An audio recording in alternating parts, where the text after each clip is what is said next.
Parang ang astig kasi na mapakinggan ko ang sarili kong kwento sa inyong channel. Masasabi ko po na sa ngayon ay napakalaki na ng pinagbago ko.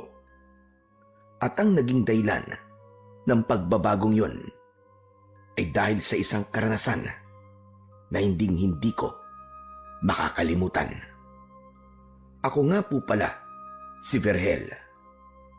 At ito ang aking kwento.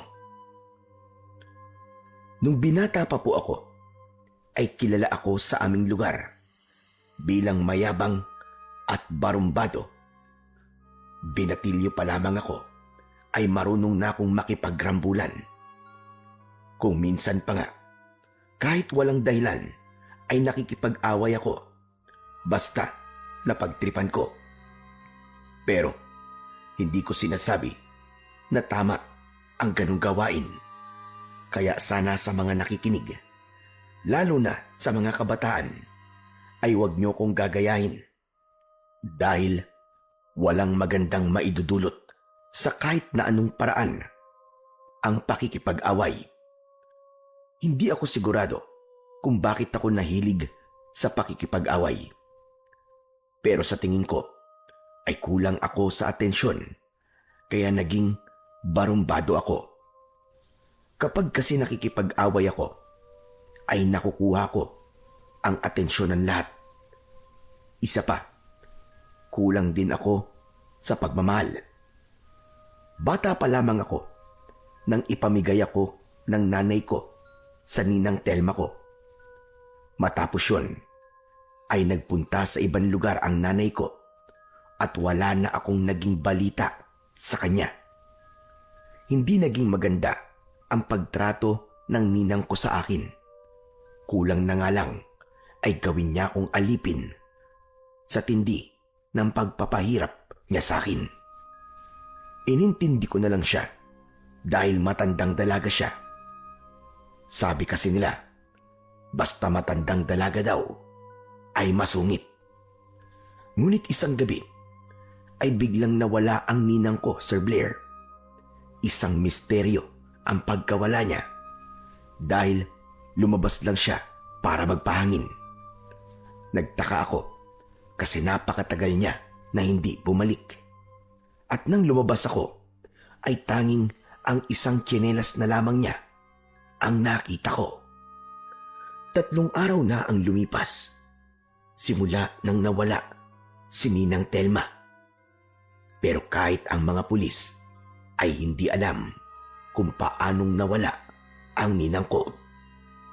Isang umaga, matapos kong mag-almusal, ay namitas ako ng bulaklak sa garden ni Ninang Telma.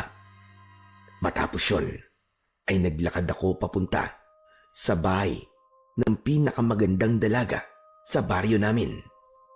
Walang iba kundi si Alma. Sa aking paglalakad ay nakasalubong ko ang kaibigan kong si Tolome. Bata pa lang kami ay talaga namang magkaibigan na kami ni Tolome. Kumbaga ay sanggang dikit kami. At madalas ay nadadamay siya sa tuwing nakikipagsuntukan ako. Kahit ang totoo ay duwag siya. Aba. Para kanino yung mga dala mong bulaklak, Chong? Malayo pa ang undas, ah. Hoy, si Raulo. Gusto mo bang ipakain ko itong mga bulaklak sa'yo? Pasa ko, Chong. Katatapos ko lang mag-almusal eh. Busog pa ako. Eh bakit ka nga ba may dala kasing bulaklak? Talagang nagtanong ka pa, ah. Sino lang ba ang binibigyan ko ng bulaklak? Ah, alam ko na. Para kay Alma. Tama. Sigurado ako na magugustuhan niya mga rosas na to. Dahil bagong pitas ko mga ito sa garden ni Ninang eh. Nililigawan mo pa rin pala si Alma, ah. Hindi ba, nung huling beses na sinamahan kita sa bahay nila, ay sinabi niya na tumigil ka na sa ginagawa mong panliligaw sa kanya? Bakit sa tingin mo ba maniniwala ako sa sinabi niyang yon? Alam mo, Tolome, madalas ay pakipot lang ang mga babae. Hindi agad nila binibigay sa'yo ang matamis nilang oo. Kasi sinusubukan ka nila kung talagang seryoso ka sa kanila. Ganun lang yun.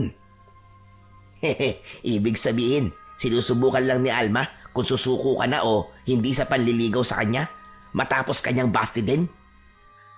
Ganun na nga, nakuha mo rin. Ikaw, wala ka talagang alam pagdating sa mga babae. Kaya hindi na ako nagtataka kung bakit hanggang ngayon hindi ka pa rin nagkakaroon ng girlfriend. Makapagsalita ka naman, parang may syota ka ngayon ah. Mag-iisang taong ka na nga nandiligaw kay Alma pero hanggang ngayon, hindi ka pa rin niya sinasagot eh. Bokya ka pa rin. Ano bang pakialam mo? Gusto mo bangasan kita? At least ako, naranasan ko na magkaroon ng girlfriend. Hindi gaya mo na kahit isa ay walang pumapatol. Okay lang. Gusto ko kasi, kung sino ang unang magiging syota ko, ay siya nang magiging asawa ko. Alam mo, nagsasayang lang ako ng oras sa'yo eh. Imbis na naibigay ko na itong mga bulaklak kay Alma, nakikipag-usap pa ako sa'yo. Diyan ka na nga. Teka, sandali lang tol. Sasamahan na kita para meron kang backup kung sakali na ipagtabuyan ka uli ni Alma o kaya ng lolo niya. Ikaw ang pangit mo talagang mag-isip. Kapag talaga ako pinagtabuyan ni Alma, ikaw ang sisisihin ko. Ito naman, magpasalamat ka na lang kasi sinusuportahan kita kahit papano. Nasama na lang ako sa'yo. Gusto kong makita kung paano ka mapahiya kung paano ka sasaya kapag tinanggap ni Alma yung flowers mo. Oo na, sige na, sumama ka na. Kahit naman hindi ako pumayag, isasama ka pa rin sa akin. Sa kapal ba naman ang mukha mo eh. Basta itikom mo yung bunganga mo mamaya. Kapag ikaw may sinabing hindi maganda mamaya, tapos nainis si Alma sa akin, susuntukin ko talaga yung bibig mo hanggang sa malagas lahat ng ngipin mo. Tandaan mo yan. Grabe ka naman magbanta sa akin. Parang hindi mo ako kaibigan ah. Ipapaalala ko lang sa'yo, Chong, na ako lang ang kayang tiisin ang pag-uugali mo. Sus, nakipagkaibigan ka lang naman sa akin kasi ginagawa mo akong tagapagtanggol kapag mayroon kang kaaway eh. Malamang, ikaw ang magaling sa suntukan eh. Ewan ko sa'yo. Tara na nga. Nagpatuloy na ako sa paglalakad kasama ang kaibigan ko na si Tulume.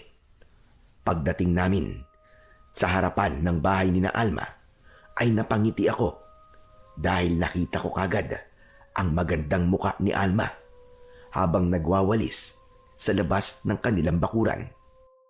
Pakiramdam ko ay idinuyan ako sa mga ulap nang nasilayan ko ang napakaganda niyang muka. Noon ay hindi ko napapansin si Alma dahil takot ako sa masungit niyang lolo na si Mang Delfin. Pero nang sumali siya sa isang beauty contest sa aming baryo, ay doon ko na nakita ang kanyang ganda.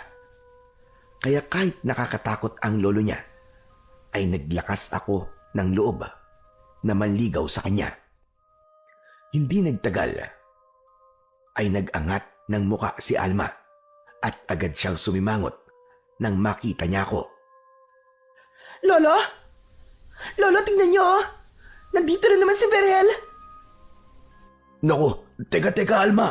Huwag mo nang tawagin ang lolo mo. Aalis din kagad ako. Ibibigay ko lang naman itong mga bulaklak sa'yo eh. Lolo, si Berhel oh. Lolo! Napayakap sa akin si Tulume nang lumabas si Mang Delpin mula sa bahay nila na may dalang matalas na itak. Iwinasiwas pa niya yon sa ere na para bang kapag nakalapit siya sa amin ay tatagtarin niya kami ng taga.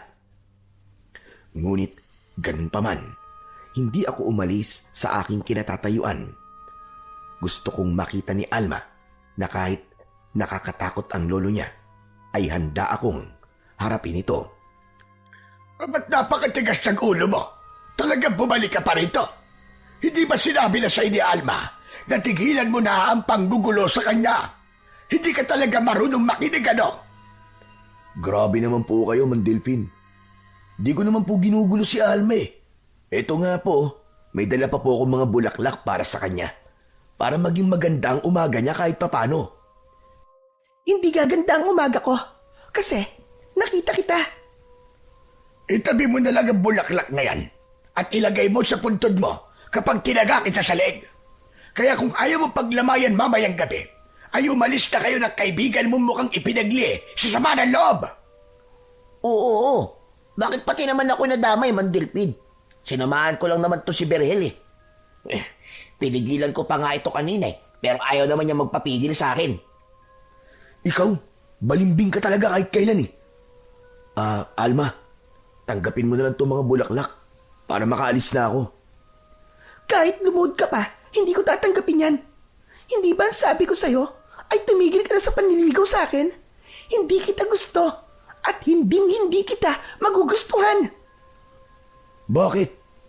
Pumayag ba ako sa sinabi mo na tumigil na ako sa panliligaw sa'yo? Hindi naman, di ba? Saka ano bang ayaw mo sa akin? Guwapo naman ako. At kayang-kaya kitang buhayin. At sisiguraduhin ko na hindi ka magugutom. Saka, ang dami kayang mga babae ang nagkakandara pa na manligaw sa akin. At alam kong isa ka sa kanila, Alma. Ramdam ko na nagpapakipot ka lang at sinusubukan kung hanggang saan ang kaya ko. Ilusyonado. Hoy, ikaw, Berhel.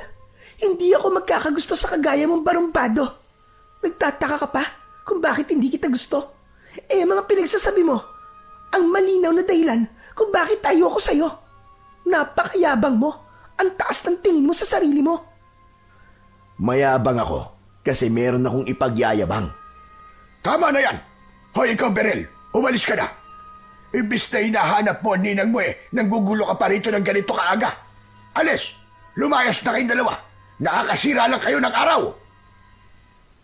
Nang banggitin ni Mang Delfin si Ninang, ay bigla akong nakaramdam ng lungkot dahil sumiksik sa utak ko na hanggang sa sandaling yon ay wala talaga kaming ideya kung nasaan na ba siya at kung ano ang nangyari sa kanya. Hindi ko ipinahalata sa kanila na nalungkot ako. Inilapag ko sa lupa ang mga bulaklak at saka ko inaya si Tolome na umalis. Sa totoo lang, kahit barumbado ang tingin sa akin ng mga tao, ay madali pa rin akong masaktan.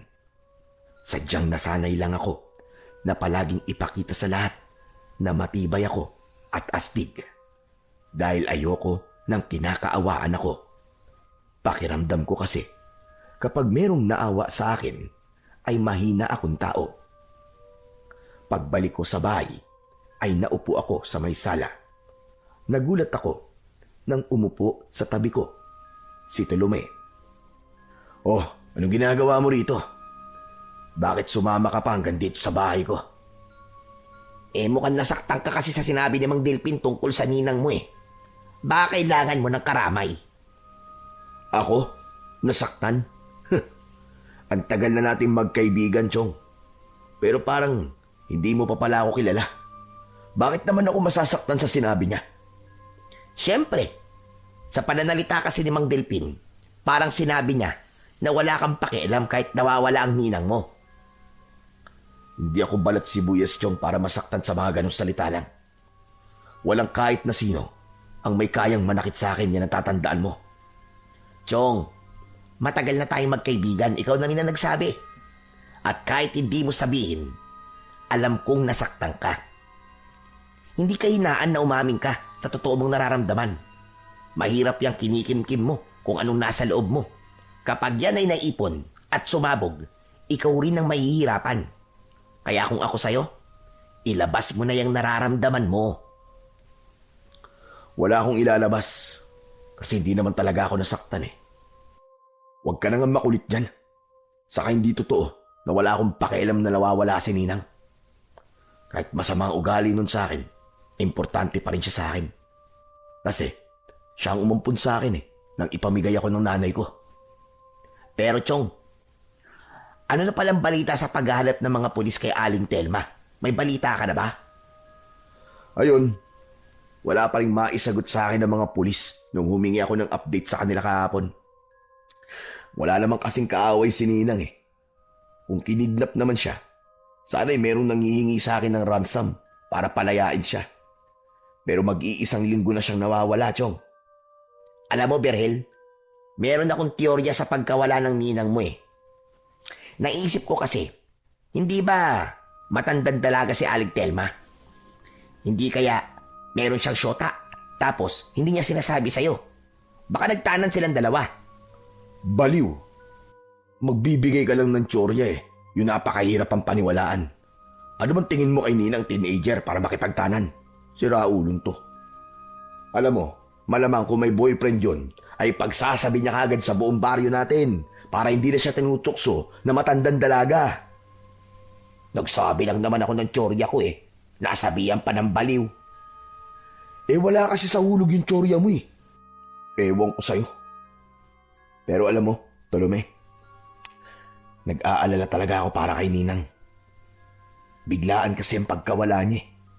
Imposible naman na naglayas siya o nagpakalayo-layo. Kilala ko yun eh. At hindi niya gagawin ng ganung bagay. Ipagdasal na lang natin, Chong, na kung nasan man ang ninang mo ay ligtas siya.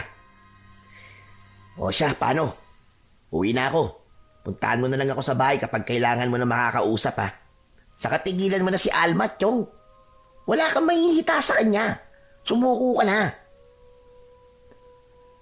Nang umalis na si Tolome, ay doon ko na hinayaan na sumilay ang pag-aalala at lungkot sa aking muka.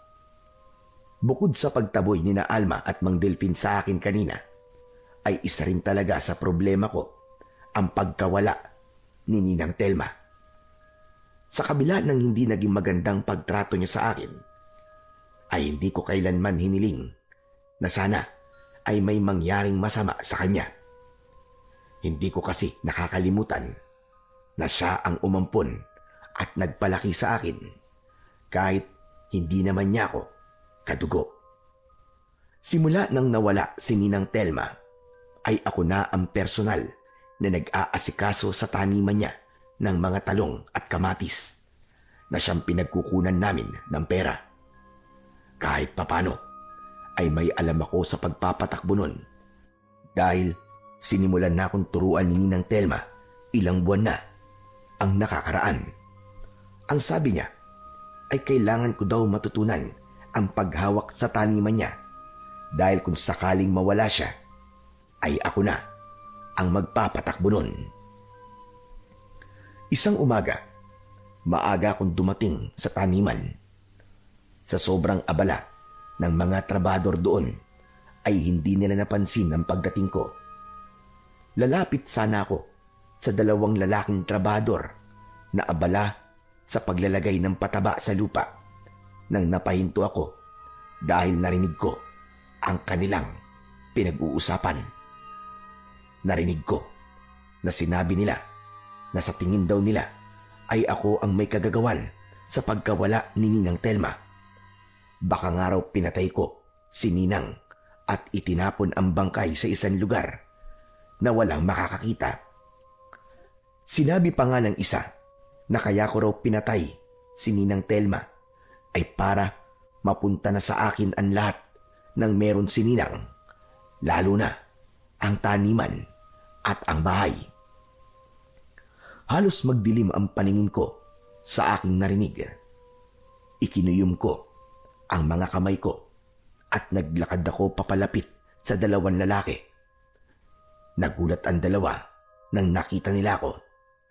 Bago pa sila makalayo, ay agad kong binigwasan ng suntok sa muka ang isa, habang ang isa naman ay malakas kong tinadyakan sa tuhod. Nang napaluhod siya, ay pinatikim ko siya ng isang uppercut. Masira ulo kayo ha. Ano sabi nyo? Ako may gawa sa pagkawala ni Ninang? Kayo, kalalaking yung tao. Ang chichismoso nyo. Nagkakalat pa kayo ng hindi totoong balita. Eh kung patayin ko kaya kayong dalawa ngayon ha? Para maging totoong mamamatay tao na talaga ako. Ano? Sa sobrang galit ko, ay hindi ako nakontento sa pinatikim ko sa dalawang trabahador. Pinagsususuntok ko sila hanggang sa lumaban na sila. Pero kahit mag-isa ko, ay wala silang naging laban sa akin. Hindi man lang ako tinamaan ng mga suntok at sipa nila. Hanggang sa kapwa na sila napaupo. Simula ngayon ha, ayoko nung nakikita ang pagmumukha nyo rito ha. Si Santi na kayo. Ano? Di ba kayo alis? Gusto nyo bang patayin ko na talaga kayo at ibaon ko na ang katawan nyo sa taniman para maging pataba kayo sa lupa. Para naman meron kayong pakinabang. Takot na tumakbo ang dalawang lalaki palayo sa taniman. Pinagmumura ko pa sila hanggang sa nawala na sila sa paningin ko. Nagulat ako nang may biglang tumapik sa balikat ko. Mabilis akong humarap at agad kong sinuntok sa nguso ang taong nasa likuran ko. Nanlaki ang mga mata ko nang malaman kong si Tolome pala ang tumapik sa akin. Aray ko naman, Berhel. Bakit naman pati ako yung sinuntok mo? Aray ko. Sorry, akala ko kasi kalaban ka eh. Bigla ka kasi sumusulpot eh. Tignan mo, pumutok tuloy ang uso ko. Ang lakas mo talagang sumuntok. Kasalanan mo yan. Sa susunod kasi, bubusina ka para hindi ka nasusuntok. Ang hirap talaga kapag maraming kaaway, no? Lahat ng tatapik sa balikat mo, isipin mo na kaaway mo. Ano ba nangyari, ha? Bakit ang aga-aga nang bubugbog ka ng trabador dito? Dapat lang yun sa kanila. Kulang pa nga yun eh. Narinig ko na pinag-uusapan nila ako. Ang sabi, ako raw ang may gawa sa pagkawala ni Ninang. Pinagbibintangan ba naman akong pinatay ko si Ninang at itinapon ko raw ang bangkay kung saan para mapunta na sa akin ang lahat ng ari-arian niya? Aba, mga loko nga yun, Sandali, bubugbugin ko rin sila. Oo, tama na. Susundan mo pa eh. Nakaalis na nga. Kung kanina mo sana ako tinulungan habang binubugbog ko sila, matutuwa pa ako sa'yo. O baka gusto mong pabalikin ko sila para ikaw naman na makipagsuntukan sa dalawang mukong na yun. Ano, gusto mo? Wag na. Mukhang nabugbog mo naman na sila ng gusto eh. Okay na yun. Magpapagod pa ba ako? Pero Chong, grabe sila sa'yo, no? Bakit naman nila iisipin na ikaw ang may kagagawan sa pagkawala ng ninang mo? Di ko rin alam eh. Malamang, narinig nila sa kung sino ang chismis na yun. Ibig sabihin, may mga tao na nag-iisip na ako may kasalanan sa pagkawala ni Ninang. Nasasabi siguro nila yun kasi nakikita nila ako na parang walang pakialam eh. Bakit? Nakikita ba nila kung paano ako mag-alala kapag mag-isa lang ako? Siyempre, walang makakakita sa'yo. Kasi sabi mo, mag-isa ka lang. Ewan ko sa'yo. Masyado kang pilosopo. Ito naman, nagbibiro lang ako eh. Parang pinapatawa ka lang eh. Pero Chong, huwag ka mag-alala. Naniniwala ako na wala kang kasalanan. Hayaan mo na lang yung mga taong may nasasabing masama tungkol sa'yo. Panigurado, naiinggit lang ang mga yun sa'yo. Kasi, totoo na sa'yo talaga mapupuntaan lahat ng meron si Aling Telma kung sakaling hindi na siya makita. Manahimik ka nga. Wala akong interes sa kung anong meron ng ninang ko. Mas gusto ko pang makita na siya. Kasi ayokong magpatakbo ng taniman niyang to. Nakakapagod kaya itong ginagawa ko rito. Saka, nawawalan na ako ng oras para kay Alma. Kasi maghapon ako nandito sa taniman. Ikaw, puro ka naman talaga Alma eh. Kahapon lang pinagtabuyan ka nga niya, di ba? Lubayan mo na si Alma, Chong. Dito ka na muna sa taniman yung mag-focus. Saka sa paghanap sa ninang mo. Kahit ilang beses pa akong ipagtabuyan ni Alma, hindi ako susuko. Hindi ako titigil hanggang sa maging syota ako na siya. Titigilan ko lang siya kapag ikinasal na siya sa ibang lalaki. Bahala ka na nga sa buhay mo. Kung anong gusto mong gawin, gawin mo. Basta wala sisiyan sa bandang huli kapag nasaktan ka. Huwag mo sasabihin sa akin na nagkulang ako ng paalala sa'yo, ha? Naputol ang pag-uusap namin ni Tolome nang biglang dumating si Mang Delpin. Sinabi niya sa akin na gusto niyang makapag-usap kami ng kaming dalawa lang. Gusto pa sanang sumama ni Tolome, pero nang tignan siya ni Mang Delpin ng masama, ay natakot si Tolome at hindi niya na ipinilit ang gusto niya. Inaya ko si Mang Delpin sa maliit na kubo kung saan nagpapahinga ang mga trabador. Dahil oras pa ng trabaho ay walang ibang tao ron, kundi kaming dalawa lamang. Medyo kinabahan ako dahil may hinala na ako kung ano ang sasabihin sa akin ni Mang Delpin. Kung nandito po kayo para sabihin sa akin na tigilan ko na si Alma, ay mas mabuting umalis na po kayo dahil hindi ako titigil sa panliligaw sa apo nyo. Mahal ko po talaga si Alma, Mang Delphin. Nagkakamali ka. Hindi tungkol kay Alma ang pag-uusapan natin. May ibang bagay pa po ba tayong pwedeng pag-usapan bukod sa kanya? Nandito ako para pag-usapan natin ang tungkol sa pagkawala ni Telma. Si Ninang? Bakit, Berhel? May iba ka pa bang kilalang Telma bukod sa ninang mo? Wala na po. Ang ibig ko pong sabihin ano pong sasabihin nyo tungkol kay Ninang? Sa tingin ko kasi, ay alam ko na kung sino ang dahilan ng pagkawala niya. Pero bago ko sabihin sa iyo ang aking hinala, ay gusto kong mangako ka sa akin na wala kang pagsasabihan na kahit na sino tungkol sa mga sasabihin ko sa iyo ngayon.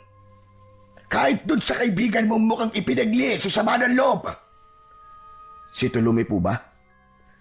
May iba ka pa bang kaibigan bukod kay Tulume? Yung taong yun lang naman ang nakakatiis sa ugali mo. Kaya imposible na magkaroon ka pa ng ibang kaibigan maliban kay Tulume. Grabe naman po kayo magsalita. Nagsasabi lang ako ng totoo, Berhel. Basta, mangako ka sa akin na wala kang pagsasabihan ng mga sasabihin ko sa iyo hanggat hindi ako nakakasiguradong totoo ang hinala ko. Nagkakaintindihan ba tayo? Opo, Mang Delphin. Huwag po kayong mag-alala. Kasi, kung ano mapag-uusapan po natin dito, ay hindi nalalabas sa kubong ito. Aasahan ko yan. Makinig ka. Naisip ko kasi na kailangan mo itong malaman dahil pamilya mo ang nawawala. Ang ibig kong sabihin ikaw ang itinuturing na pamilya ni Telma. May hinala kasi ako na isang aswang ang kumuha kay Telma. Ano po? Tama po bang pagkakarinig ko? Aswang ang kumuha sa kanya? Yan naman hinala ko pa lamang at hindi pa ako sigurado. Pero Mang Delphin, paano niyo po nasabing aswang po ang kumuha kay Ninang? Saka paano ang aswang po ang kukuha sa kanya? Hindi naman po totoo mga aswang Kwentong matanda lang yun, panakot sa mga bata. Nagkakamali ka, Berhel. Totoo sila. Totoong-totoo ang mga aswang. Kung hindi mo na itatanong, kaya kami umalis ni Alma sa baryo kung saan kami dating nakatira, ay dahil may mga aswang na sumasalakay doon. Masyado nang magulo roon. At kahit ako na isang manunugis, ay di na kayang talunin ang problema namin doon sa mga aswang. Isa po kayong ano po? Manunugis! Yun ang tawag sa mga kagaya ko na tumutugis at lumalaban sa mga aswang. Meron akong kakayahan at kasanayan pagdating sa pakikipaglaban sa mga aswang. Sandali lang po, medyo marami na po kayong nasasabi. Naguguluhan na po ako Pero, Mang Delphin, paano nyo nga po nasabi na aswang ang dahilan sa pagkawala ni Ninang Telma? Noong gabing nawala ang ninang mo, ay may naramdaman akong kakaibang presensya. Alam ko na ang presensya na yon ay dahil merong aswang sa baryo natin ng gabing yon. Sinabi ko na ito kay Alma at maging siya ay sumang-ayon na aswang nga ang kumuha kay Telma sa ninang mo. Tapos, kagabi ay nag-ikot-ikot ako dito sa lugar natin. Napunta ko sa gubat at may nakita kong isang aswang na lumilipad. Hindi ako pwedeng magkamali, Berhel. Isang bangkilan ang aswang na nakita ko. Sandali lang po ulit. May sinabi na naman kayo na hindi ko maintindihan Ano po ba yung bangkilan? Ang bangkilan ay isang malakas na uri ng aswang na pinaniniwalaang nagmula pa sa lahi ng mga sinaunang aswang. Karaniwan ay isang babae ang bangkilan na may pakpak na parang sa paniki. Delikado tayong lahat kung totoo na bangkilan nga ang nandito ngayon sa baryo natin. Mang Delpin, parang gusto ko na tuloy maniwala sa mga sinasabi niyo kasi ang dami niyo po palang alam tungkol sa mga aswang. Pero kung totoong aswang nga po ang kumuha kay Ninang, ibig po ba sabihin patay na po si Ninang ngayon? Malaki ang posibilidad na wala na nga siya.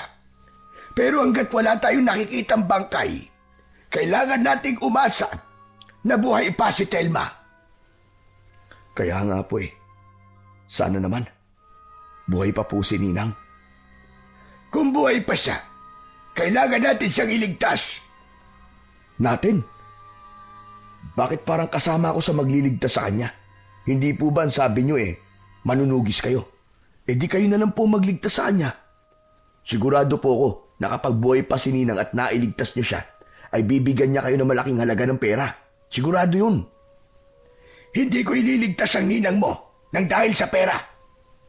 Ang gusto ko ay patayin o kaya ay itaboy ang bangkilan bago pa dumami at madagdagan ang biktima niya. At sigurado rin ako na nakarating na sa iyo ang usap-usapan ng mga tao na may kinalaman ka raw sa pagkawala ni Telma. Sinasabi nila na pinatay mo si Telma para mapunta sa iyo ang lahat ng ari-arian niya. Wala pong katotohanan niya, Mang Delpin. Wala akong pakialam sa mga ari-arian ni Ninang. Bakit ba nakikialam sila sa buhay ng may buhay? Bakit hindi ang buhay nilang asikasuhin nila? Wala na tayong magagawa pagdating sa bagay na yan. Sadyang may mga tao talagang ganon. Malaking misteryo kasi ang pagkawala ni Telma. Kaya gagawa at gagawa ang mga tao ng kwento sa kung anong palagay nila ang nangyari. Kaya nga kailangan mo kong tulungan na iligtas o mahanap si Telma. Nang sa ganon, malinis mo ang pangalan mo. Sa bagay, Mang Delpin, may punto kayo sa sinabi niyo. Kahit naman magpaliwanag ako sa mga tao, hindi sila maniniwala sa akin Maniniwala lang sila sa akin na wala akong ginawang masama kay Ninang. Kung maililigtas natin si Ninang at siya mismo makakapagsabi sa lahat kung ano ba ang totoong nangyari sa kanya. Sige po, Mang Delpin. Tutulungan ko po kayong iligtas si Ninang. Hindi lang ang pagliligtas sa ninang mo ang gagawin natin.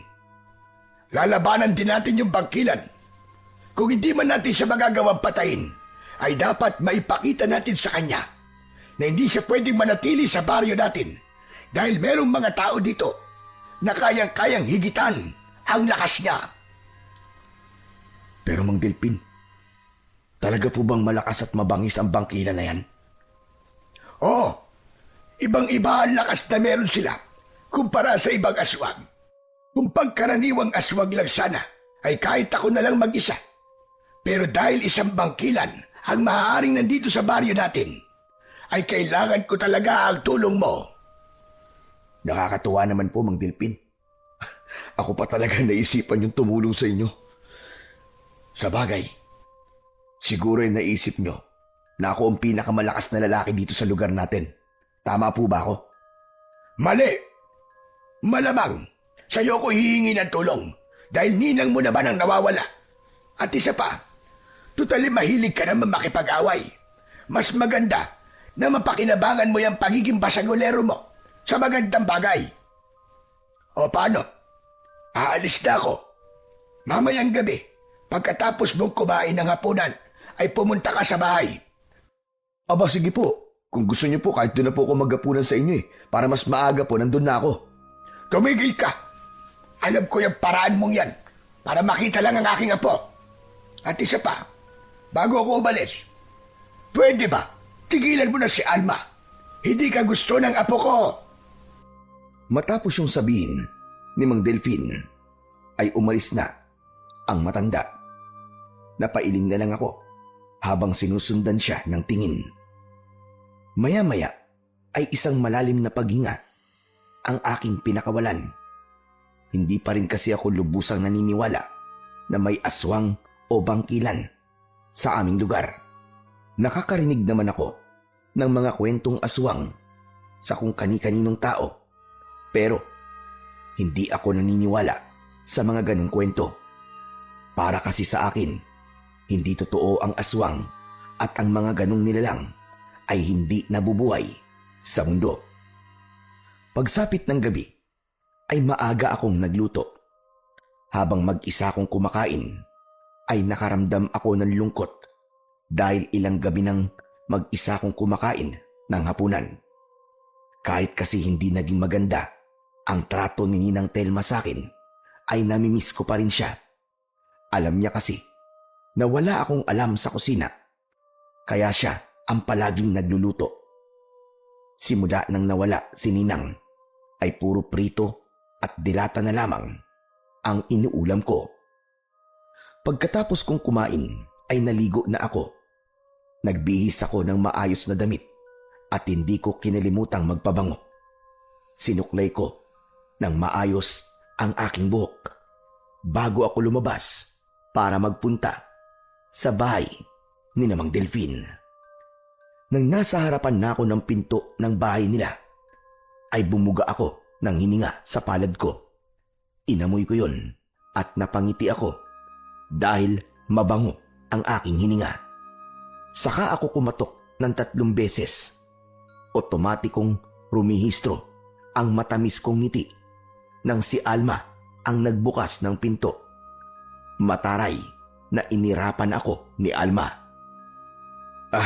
Magandang gabi, Alma. Mas lalo mong pinagandang gabi ko kasi nakita kita eh.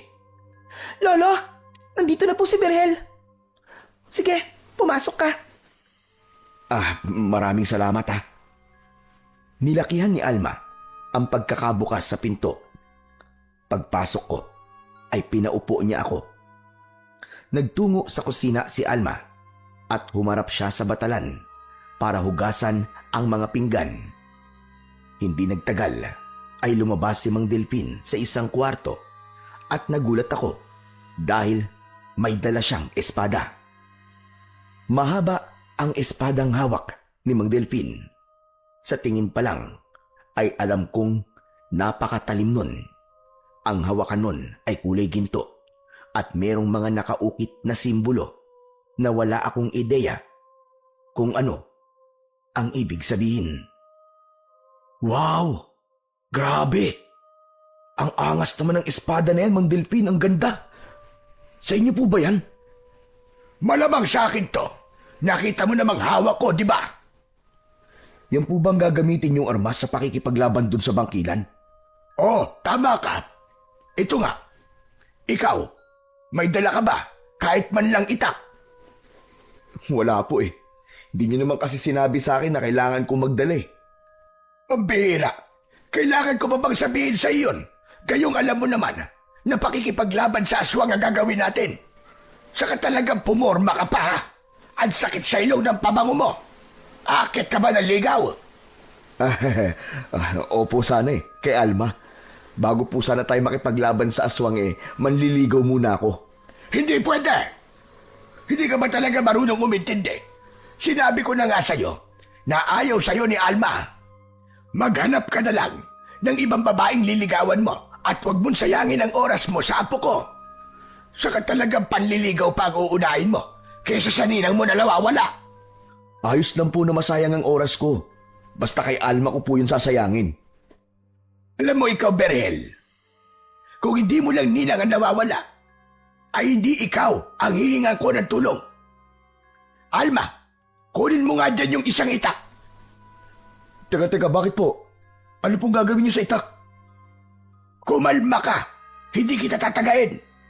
Total wala kang dalang armas, ay yung itak mo na rito sa bahay ang gagamitin mo sa data. Pero sa susunod, magdala ka na ng sarili mo ha. Hindi pwede yung ganyan. Nasasama ka sa gera na wala kang dalang sandata. Hindi nagtagal ay lumapit sa akin si Alma. Inabot niya sa akin ng itak na nakalagay pa sa kaluban. Matamis naman akong ngumiti sa kanya. Maraming salamat, Alma. Huwag ka mag-alala kasi akong bahala sa lolo mo. Nagpapatawa ka ba? Baka si Lolo ang bahala sa'yo. Tama na yan. Umalis na tayo, Berhel. Alma, ikaw na munang bahala rito. Mang Delfin, pwede po bang makahingi kay Alma ng kahit isang halik lang sa pisngi? Kumbaga parang pampagudlak. Gusto mo bang itong kamao ko ang umalik dyan sa nguso mo, ha? Hehehe, nagbibiro lang po. Kung makakalusot lang. Masyado naman po kayong seryoso. Tara na po. Gusto ko na kasing makita yung bangkilan na yun eh. Kapag nagkataon kasi, ito ang unang beses na makakakita ko ng aswang.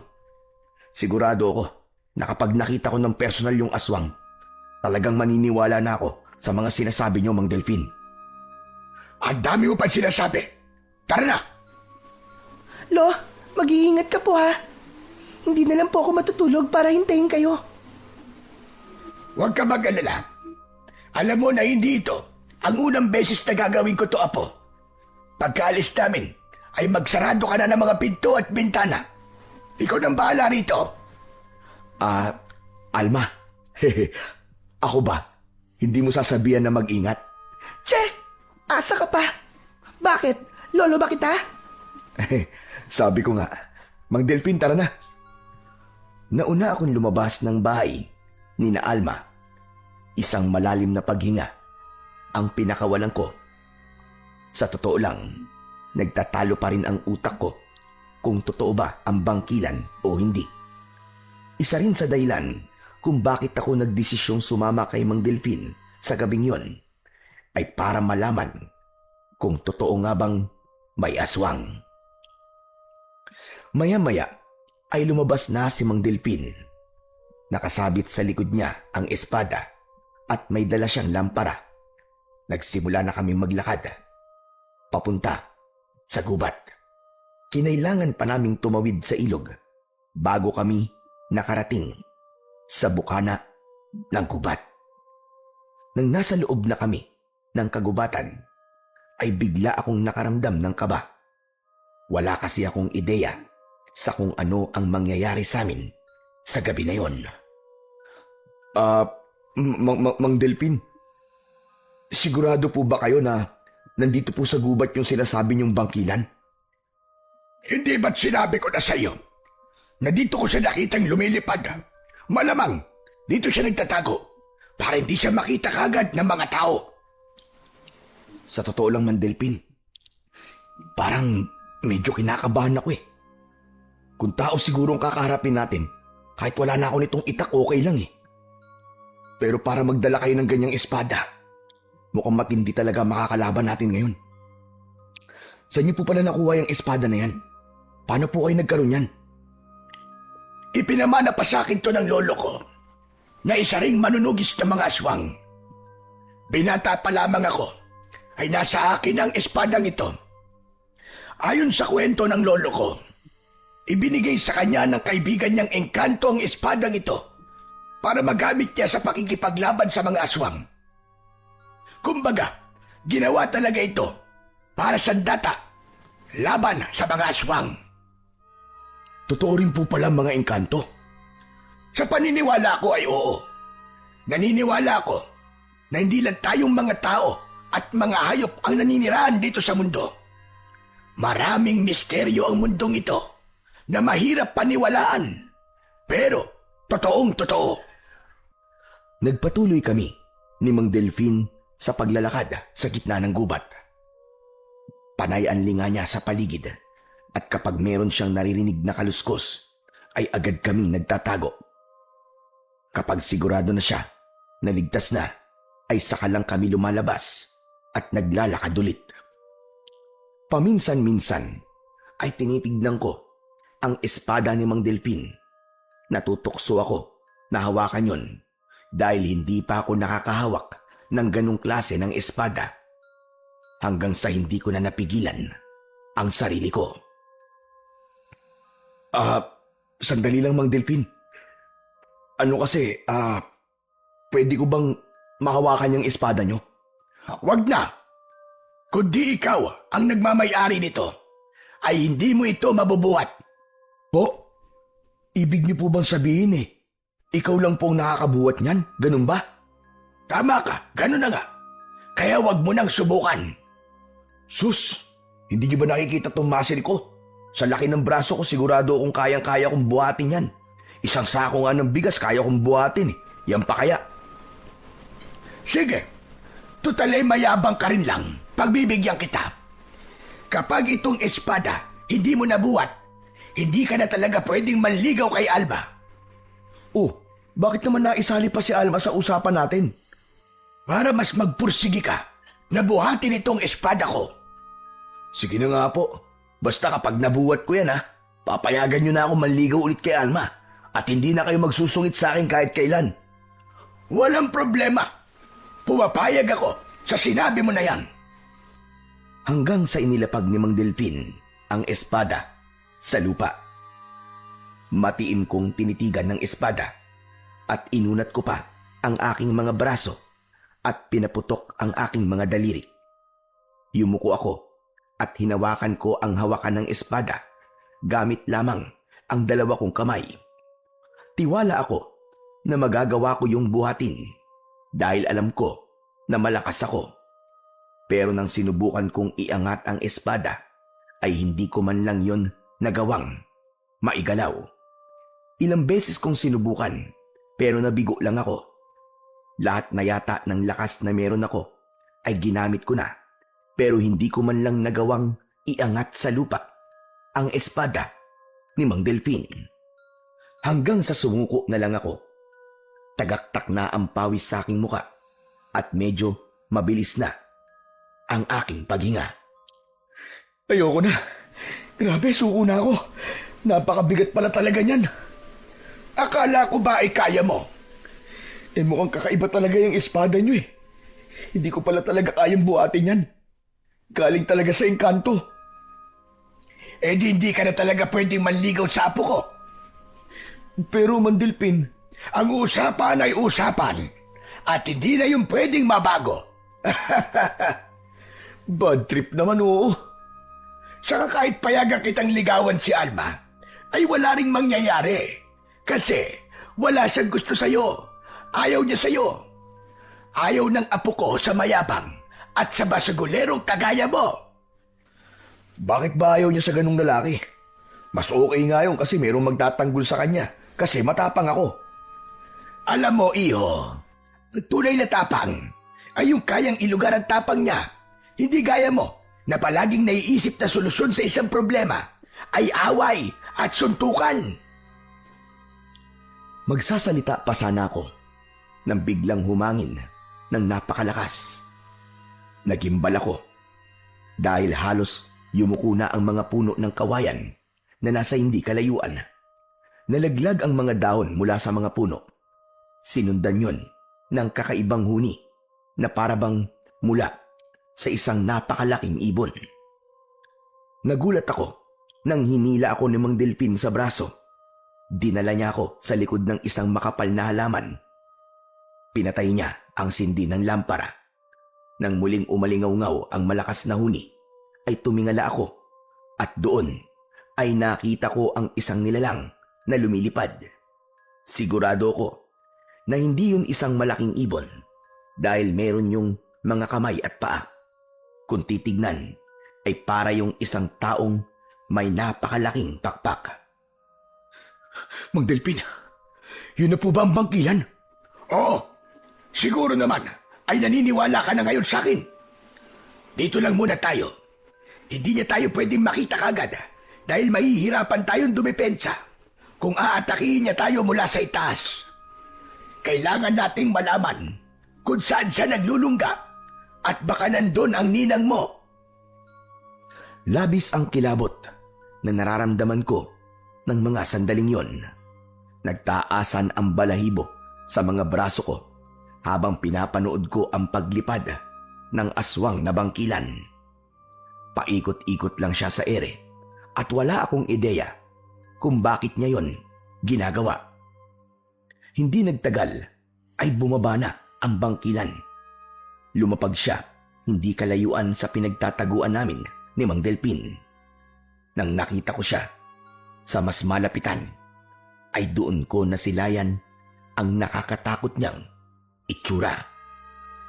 Isa siyang babae na may mabalasik na muka na parabang isang halimaw. Mahaba at matutulis ang kanyang mga kuko na parabang patalim. Gaya ng sinabi ni Mang Delfin, ay meron yung pakpak na napakalaki na parabang sa paniki. Mahaba din ang kulay itim niyang buhok na halos sumayad na sa lupa. Ang mga mata niya ay puro puti ang kulay na mas lalong nagbigay ng nakakatakot na itsura sa kanya. Halos hindi na ako humihinga ng mga sandaling yon. Pakiramdam ko kasi kahit paghinga ko ay pwede niyang marinig. Hanggang sa muling lumipad ang aswang na bangkilan. Patungo siya sa isang direksyon na hindi namin alam kung saan. Tara na, Berhel. Kailangan nating sundan ang pupuntahan ng bangkilan. Nang lumabas si Mang Delpin sa kanyang pinagtataguan, ay agad naman akong sumunod sa matanda. Habang tumatakbo kami, ay hindi namin inaalis ang tingin namin sa bangkilan. Nang mga sandaling yon, ay wala akong ibang nasa utak, kundi ang mahanap na si Ninang Telma. Hindi ako sigurado kung buhay pa siya o hindi na, pero gusto ko pa rin siyang makita. Hanggang sa nawala na lang bigla ang bangkilan sa paningin ko at hindi ko na alam kung saan siya nagpunta. Natakpan kasi ng makakapal na dahon ng mga puno ang aming paningin at matapos yon ay hindi ko na nagawang sundan ng tingin ang bangkilan. Huminto sa pagtakbo si Mang Delpin at luminga-linga siya sa paligid. Sandali lang. Saan na nagpunta yung bangkilan? Nakita mo ba, Berhel? Hindi nga po eh. Nawala po siya sa paningin ko eh. Dahil po sa mga puno, hindi ko na nasundan. Saka ang bilis niya pong lumipad. Grabe. Ang malas naman natin. Pagkakataon na sana natin ito para malaman kung saan siya nagtatago. Kaya nga po eh. Umasa pa naman ako na mahahanap na natin si Ninang ngayong gabi. Paano yung Mang Delpin? Ano na po palang gagawin natin ngayon? Uuwi na muna tayo. Pero bukas ng gabi ay pupunta ulit tayo rito. Hahanapin natin ulit ang bangkilan na yon. Sinunod ko ang sinabi ni Mang Delphin. Bagsak ang balikat ko nang naglakad na kami palabas ng gubat. Hindi ko kasi lubos maisip na napakawalan namin ang pagkakataon na mahanap na si Ninang Telma. Nang nakauwi na ako sa bahay, ay nahiga na kagad ako sa papag. Hindi pa ako inaantok at alam ko na mahihirapan akong makatulog matapos ng nangyari sa gubat. Grabe! Totoo pala talaga ang aswang sa kayong bangkilan. Akala ko talaga nagbibiro lang si Mang Delpin nang sabihin niya sa akin yung bagay na yun. Ngunit bukod sa bangkilan, ay nahihiwagaan pa rin ako sa dalang espada ni Mang Delphin. Kataka-taka kasi na kapag si Mang Delphin ang may dala nun, ay parang napakagaan lang. Pero kapag ako na ang sumubok na buhatin yon, ay napakabigat. At nang dahil sa mga nangyari sa gabing yon, napatunayan ko sa akin sarili na marami pala talagang hiwagang bumabalot sa ating mundo. Maraming bagay na kung iisipin ay katang-isip lamang. Pero totoo pala. Madaling araw na nang nakatulog ako. Kaya nang nagising ako ay tanghali na. Paglabas ko ng kwarto ay nagunat ako ng katawan kasabay ng mahabang paghikab. Hindi ko nagawang tapusin ang paghikab ko dahil nagulat ako nang nakita ko si Tolome na nakaupo sa may sala habang may hawak na isang baso ng kape. Good morning, Berhel. Oh, anong ginagawa mo rito? Paano ka nakapasok? Sa pinto, siyempre. Saan pa ba? Kinandado kong pinto bago ako matulog kagabi Napakadali lang kasi buksan ang pinto mo. Sinundot ko lang ng alambre, yung kandado. Tapos yun, nabuksan na kagad. Hehehe. Ngayon ko lang nalaman na may lahi ka rin palang magnanakaw, ano? Ano magnanakaw ang sinasabi mo? Hoy, wala akong ninanakaw dito ha. Pumasok lang ako kasi ang init-init sa labas. Kahit na wala kang ninanakaw, Yung kakayahan mo naman na magbukas ng pintong nakakandado nang hindi gumagamit ng susi ay gawain ng mga magnanakaw. Sus, ang dami mo naman sinasabi. Sa kaibigan mo naman ako ah. Ano naman kung pumasok ako rito nang hindi nagsasabi sa'yo? Ginagawa ko naman to dati pa. Iba yun. Ngayon ka lang pumasok dito habang tulog ako. Sa ano bang ginagawa mo rito? Ano ba kailangan mo sa akin? Nandito ka ng ganito kaaga. May pakapi-kapi ka pa dyan ha? Bisita ka? Tanghali na ngayon para sa kalaman mo. Hindi ba nag-usap kayo ni Mang Delpin kahapon? Oh, ano naman ngayon? Anong pinag-usapan nyo? Baka pwede mo naman sabihin sa akin, oh. Chismoso ka rin pala, no? Wala kang kinalaman sa pinag-usapan namin. Kaya hindi mo na kailangan malaman yun. Ang KJ naman ito, oh. Sige na, Chong, sabihin mo na. Tayong dalawa na nga lang magkaibigan tapos naglilihim ka pa sa akin. Porke ba magkaibigan tayo wala na akong karapatan na maglihim sa'yo? Hindi naman sa ganun, Chong.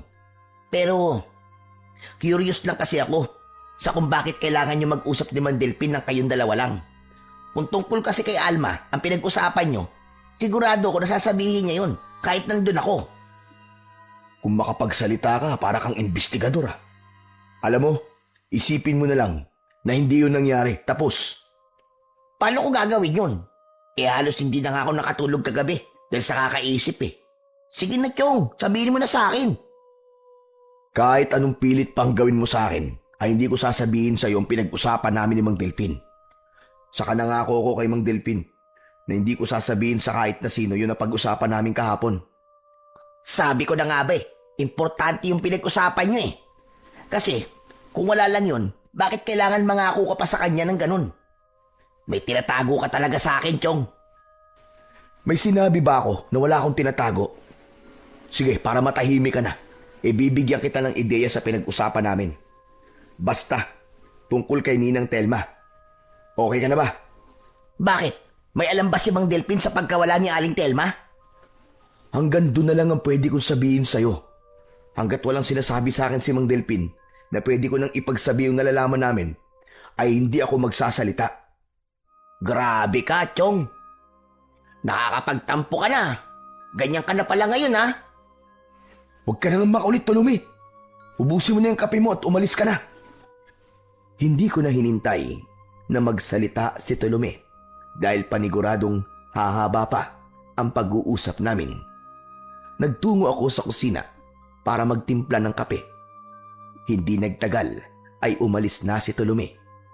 Inubos ko kagad ang kape ko at saka ko nagpunta sa bahay ni Mang Delpin. Pagdating ko roon ay nakita ko si Alma na nagwawalis sa harapan ng kanilang bahay. Hanep, napakasipag mo talaga, Alma. Grabe, ang swerte na mapapangasawa mo. Ako pala yung swerte kasi ako ang mapapangasawa mo. Kilabutan ka nga sa mga pinagsasabi mo. Mayabang. Kung nandito ka para mambwisit, umalis ka na.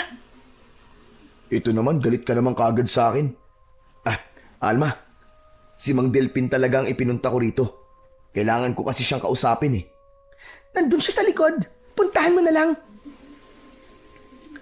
Matamis akong ngumiti kay Alma bago ko nagpunta sa likod ng bahay nila. Naabutan ko doon si Mang Delpin na nagsasanay gamit ang kanyang espada. Namangha ako sa ginagawa niya kaya hindi ko napigilang mapapalakpak. Huminto si Mang Delpin at lumapit ako sa kanya.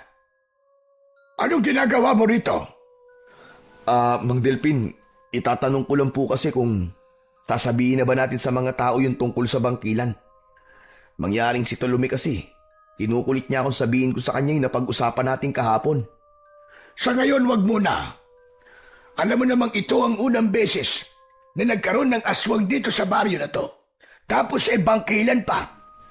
Paniguradong marami ang hindi maniniwala sa atin. At baka isipin pa nila na nasisiraan na tayo ng bait. Dapat po ba makakuha muna tayo ng matibay na ebidensya na totoo yung bangkilan? Ganun na nga. Pero kung anong ebidensya kailangan natin, ay hindi ko pa alam. Maniniwala lang po siguro sila kapag napatay natin yung bangkilan at naipakita natin ang bangkay sa kanila. O kaya, pwede rin na kung buhay pa si Ninang at hawak siya ng bangkilan, ay kailangan nating mailigtas si Ninang. Kasi siya ang makakapagsabi sa mga tao ng katotohanan. Tama yung mga naisip mo. Minsan pala'y gumagana rin ng maayos ang kukote mo. Sana ay gawin mo yan na madalas. Pambira naman kayo, Mang Delpin. Parang sinabi niyo na rin na pangit ang mga desisyon ko sa buhay Bakit? Hindi ba? Sa bagay, tama naman ho kayo. Kung maganda lang sana ako magdesisyon sa buhay, baka hindi ako basagulero. Pero maiba ako, Mang Delpin. Ang galing niyo palang humawak ng espada. Nakita ko na para po talaga kayong mandirigma Kung nakita mo lang sana noon kung paano ko gamitin ang espadang ito habang nakikipaglaban ako sa mga aswang, ay baka mas lalo ka pang humanga sa akin. Wala na. Matanda na ako. Mabagal na akong kumilos at hindi na ako kasing lakas ng dati. Nararamdaman ko na rin na anumang araw ay kailangan ko nang ipasa ang espadang ito sa isang tao na karapat-dapat. Alam kasi ng espadang ito kapag hindi na siya kayang gamitin na nagmamayari sa kanya. Kaya kailangan ko nang makaharap sa lalong madaling panahon yung bangkilan bago pa mangyari yon. di, ipamana niyo na po sa akin yung espada. Handa po akong tanggapin niya, Mang Delpin. Huwag kang mangarap ng gising. Sa tingin mo ba, ay ganun lang kadali ang paghanap ng bagong tagapangalaga ng espadang ito? Hindi ako ang pipili, kundi ang espada mismo ang pipili ng susunod na magmamayari sa kanya. Paano po yung gagawin ng espada?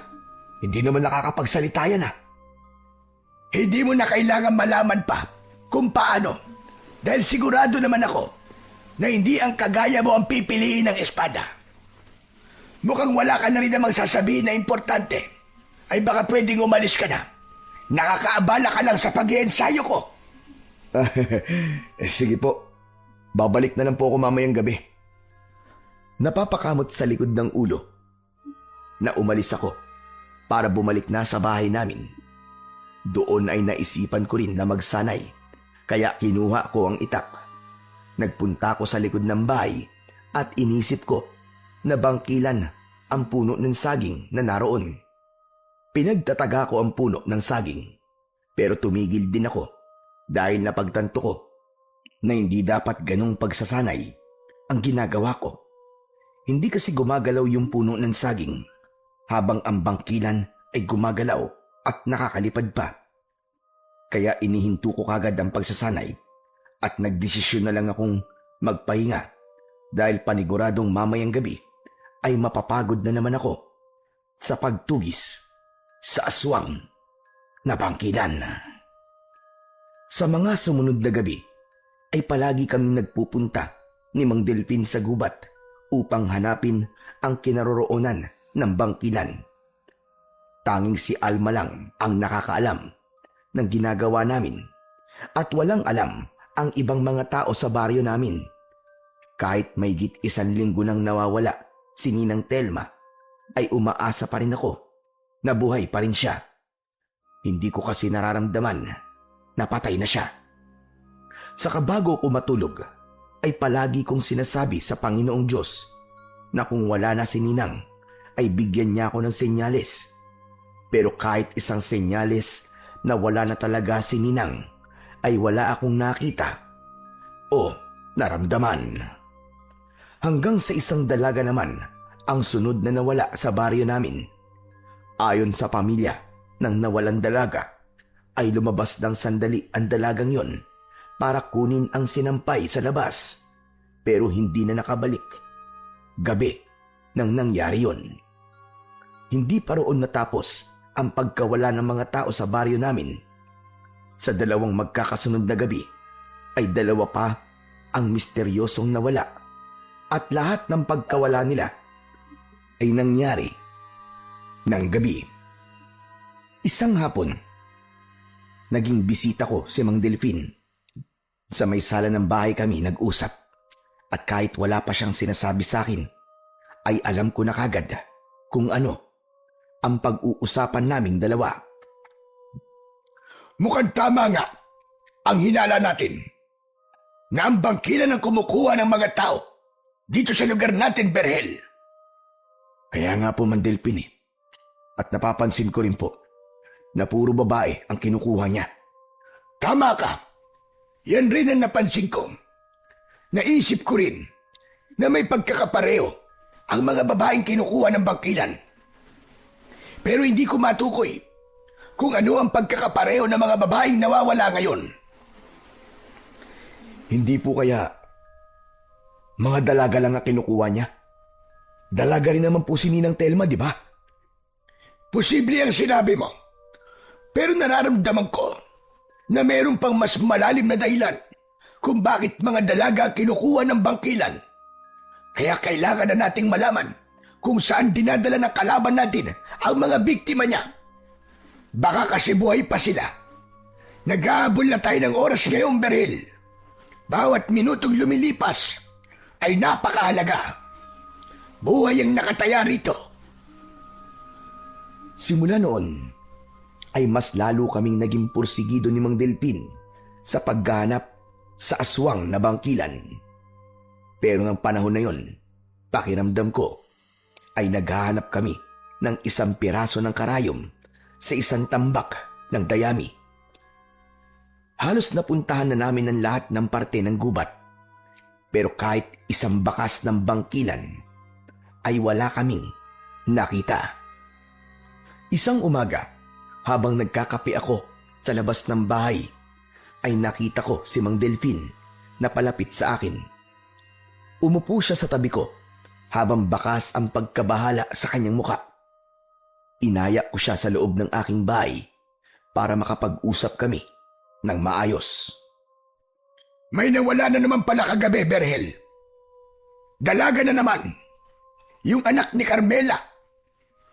Anak nang, may nabiktima na naman pala yung bangkilan. Ano kayang ginagawa niya sa mga babaeng kinukuha niya? Hindi ko rin alam. Wala po bang ginagawa si na Kapitan tungkol sa sunod-sunod na pagkawala ng mga babae dito sa baryo natin? Ang narinig ko ay nagpapulong sila sa mga pulis. Nagkaroon na ng investigasyon, pero duda ako na malalaman nila ang totoo dahil iniisip nilang tao ang may kagagawan ng pagkawala ng mga babae rito. Mang Delpin, hindi po kaya panahon na para sabihin natin sa lahat ang tungkol sa bangkilan? Para alam na po ng mga tao rito kung ano talaga ang totoong nangyayari at kung sino ang totoo nating kalaban. Pag-iisipan ko pa ang bagay na yan, Berhel. Ewan ko. Pero pakiramdam ko ay mas makakabuti kung tayo-tayo na lang muna ni na Alma ang nakakaalam ng tungkol sa aswang na bangkilan. Hindi kasi tayo sigurado kung paano tatanggapin ng mga tao ang katotohanang may malakas na uri ng aswang dito sa baryo natin. Sa bagay, tama po kayo, Mang Delpin. Baka isipin nila na gumagawa lang tayo ng kwento. O kaya, pag-isipan pa nila tayo ng masama. Baka isipin pa nga ng iba na may kinalaman tayo sa mga nawawalang babae. At ang pagsasabi natin ng tungkol sa bangkilan ay paraan lang natin para mawala ang hinala ng mga tao sa atin. Isa din yan sa naisip ko. Kaya ayoko munang sabihin sa mga tao ang tungkol sa bangkilan. Mas makakabuti talaga na hayaan na lang natin na ang mga tao makatuklas sa totoo. Pero Berhel, sa totoo lang, parang nawawalan na ako ng pag-asa. Bakit ko naman po nasabi yan, Mang Delpin? Ginagawa naman po natin ang lahat, di ba? Gabi-gabi na po tayo nagpupunta sa gubat para hanapin po yung bangkilan. Ang ibig ko sabihin hindi ako sigurado kung kaya ko bang talunin sa laban ang bangkilan na yon. Hindi po ba meron po kayong espada na panlaban sa mga aswang? Kayang-kaya niyo po yun. Saka nandito naman po ako, tutulungan ko po kayo sa abot na makakaya ko. Kahit meron akong makapangyarihang espada, ay hindi ko na alam kung kaya pa ba ng katawan ko ang makipaglaban sa isang aswang na gaya ng bangkilan. Mahina na ako, Berhel. Napaglipasan na ako ng panahon. Hindi na ako kagaya nung araw. Isa pa, ilang gabi na nating hinahanap sa gubat ang bangkilan. Pero hanggang ngayon, ay wala pa rin tayong ideya kung nasaan siya at saan niya dinadala ang mga babaeng kinukuha niya. Hindi po kaya wala sa gubat ang bangkilan, Mang Delpin? Baka sa ibang lugar siya nagtatago. Baka kailangan ay mag-isip tayo ng ibang lugar na posible niyang pagtaguan. Duda ako sa sinabi mo na yan. Sa tuwing nasa gubat tayo, ay nararamdaman ko ang presensya ng bangkilan. Yun nga lang, wala akong kakayahang matukoy kung saan ang eksaktong kinaroroonan ng pugad niya. Nang dahil sa pag-uusap namin na yon ni Mang Delpin, ay mas lalo kong naramdaman kung gaano kaseryoso ang ginagawa namin. Hindi lang ang bangkilan ang kalaban namin, kundi maging ang oras, dahil wala kaming ideya kung buhay pa nga ba ang mga taong kinuha ng bangkilan o baka patay na sila. Isa pa, habang nadadagdagan ang mga babaeng nawawala, ay alam kong patindi ng patindi ang panganib na sinusuong namin. Hindi nagtagal ay umalis na si Mang Delpin. Huminga ako ng malalim dahil sa bigat ng suliranin na kinakaharap ng aming baryo. Kahit sa panaginip ay hindi ko nakita na mapupunta ako sa ganong sitwasyon. Pero naisip ko na magandang paraan yon para meron akong mapatunayan sa mga tao sa baryo namin. Kung mareresolba namin ni Mang Delpin ang problemang dulot sa amin ng bangkilan, ay makikita nila na hindi lang ako basta barumbado, kundi kaya ko ring gumawa ng magandang bagay. Baka yun din ang magindan para magustuhan ako ni Alma. Tatayo na sana ako nang biglang dumating ang kaibigan kong si Tolome. Sabi ko na nga ba meron kayong ginagawa ni Mang Delpin na ayaw niyong malaman ng ibang tao eh. Yun ang pinag-usapan niyo na ayaw mong sabihin sa akin. Ano ba sinasabi mo? Ikaw ba yan nakainom mo suminghot ka ng sunog na gulong? Huwag ka na magmang-maangang patyong. Narinig ko ang lahat ng pinag-usapan niyo kanina ni Mang Delpin. Wala kayong kaalam-alam na nasa labas lang ako kanina. Alam ko nang merong aswang dito sa baryo natin na tinatawag niyong bangkilan. At siyang kumukuha ng mga babae sa baryo natin. Sa wakas, alam ko na rin ang sekreto nyo. Nagmamadali akong lumapit kay Tolome. Nang gigigil na tinakpan ko ang bunganga niya gamit ang kamay ko. Ikaw, tumahimik ka nga. Ang lakas-lakas ng boses mo eh. Baka mamaya may makarinig sa'yo eh. Masaya lang ako kasi nalaman ko na yung ayaw mo sabihin sa akin. Pero Chong, huwag kang mag-alala. Kasi hindi ko sasabihin sa kahit na kanino yung mga narinig ko kanina. Trust me, Chong. Ligtas sa akin yun. Pa-English ka pang nalalaman, hindi bagay sa'yo. Dapat lang na hindi mo sabihin sa ibang mga nalaman mo. Dahil kapag ginawa mo yun, puputulan talaga kita ng dila at gagawin kong palawit sa harapan ng pintuan ng bahay mo. Wow! Kaya mong gawin sa akin yun, Chong? Hindi. Pero seryoso na. Hindi ako makapaniwala na may aswang pala rito sa atin. Ibig sabihin pala, yung aswang na yun ang dahilan ng pagkawala ng ninang mo at ng iba pang mga babae. Ganun na nga, Tolome. Wala na akong dapat ipaliwanag sa'yo.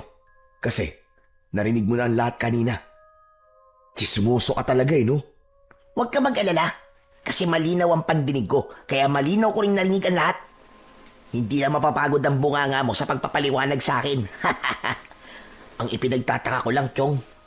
Paano nyo nalaman ni Mang Delpin na may aswang dito sa atin? Saka, bakit kayo nag-aalap sa aswang o bangkilan na yon? Alam mo kasi si Mang Delpin, manunugis pala ng aswang. Yun daw ang tawag sa mga taong nakikipaglaban sa mga aswang eh. Ganun na daw siya, kahit doon sa lugar na pinanggalingan nila ni Alma. Siyempre, may alam siya sa mga aswang-aswang. Kaya naramdaman niya na may aswang dito sa atin. Yung bangkilan na nga. Nag-imbestiga siya at napatunayan niya na mayroong bangkilan dito sa atin. Tapos ako ang pinili niyang makakatulong niya sa pagtugis dun sa bangkilan. Kasi malapit sa akin si Ninang eh. Tsaka may hinala kasi kami na yung bangkilan na yon ang kumuha kay Ninang. Saka dun sa iba pang mga babae na nawawala. Alam mo, Chong, Hindi mo dapat tumalaman eh.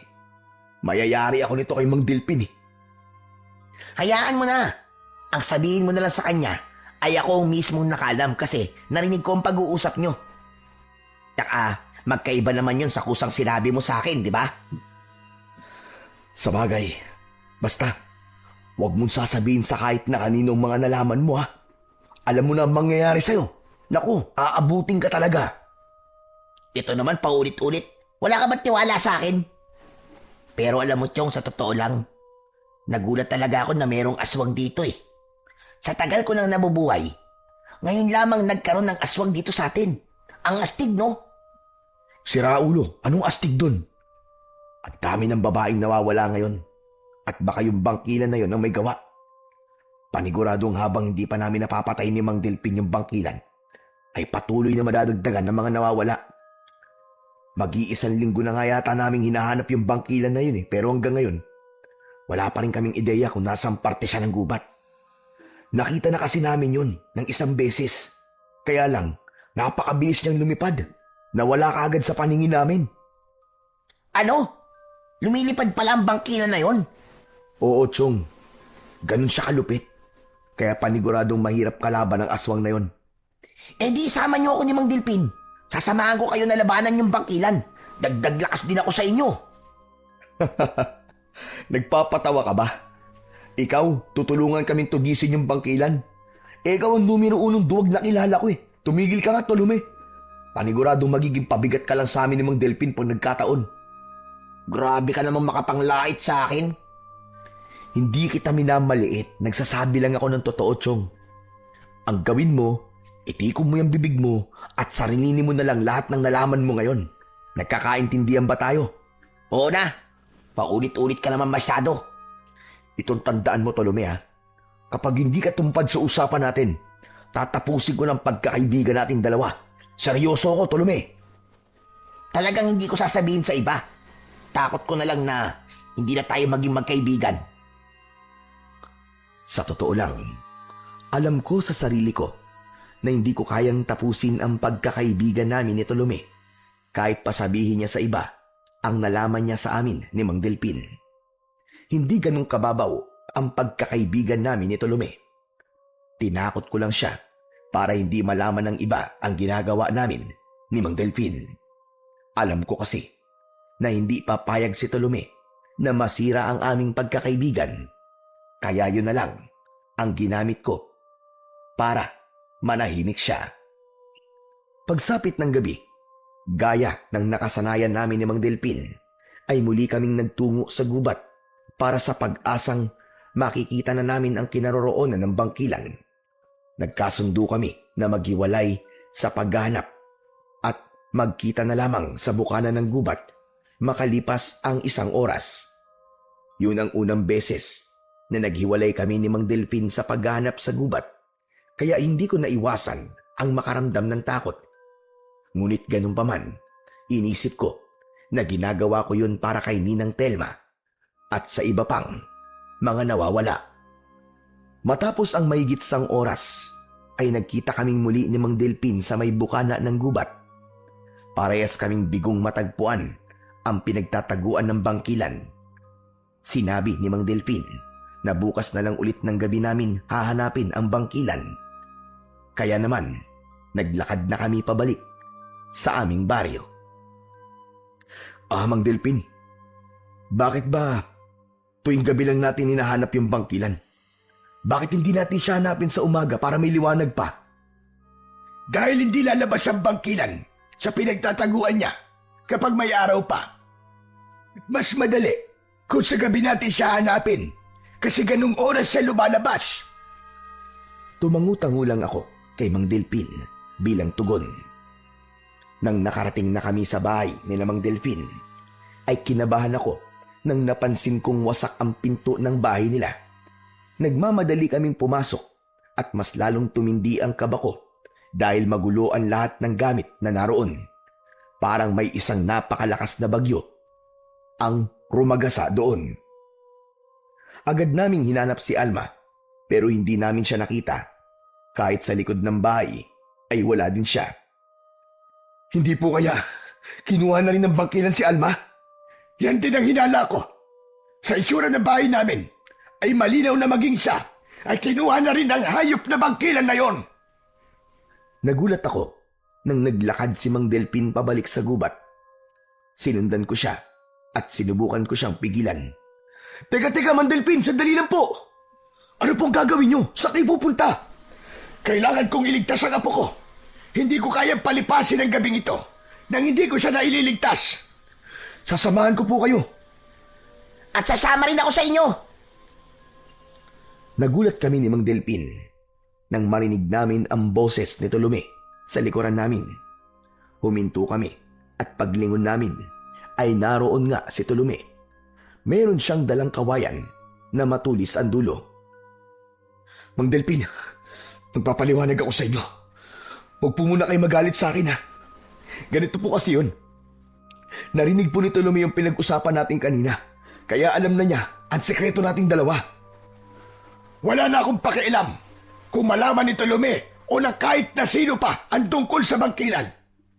Ang gusto ko lang mangyari ngayon ay ang mailigtas sa buhay ng apo ko. Kahit paano ay nakahinga ako ng maluwag kasi inakala ko talaga na magagalit sa akin si Mang Delpin dahil natuklasan ni Tolome ang sekreto namin. Nang muling naglakad si Mang Delpin papunta sa gubat, ay agad kaming sumunod sa kanya.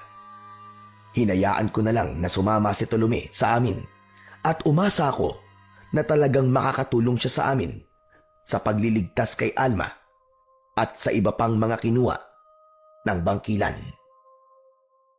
Pagdating namin sa loob ng gubat, ay muli kaming naghiwa-hiwalay upang mas maging malaki ang tsansang mahanap namin ang bangkilan.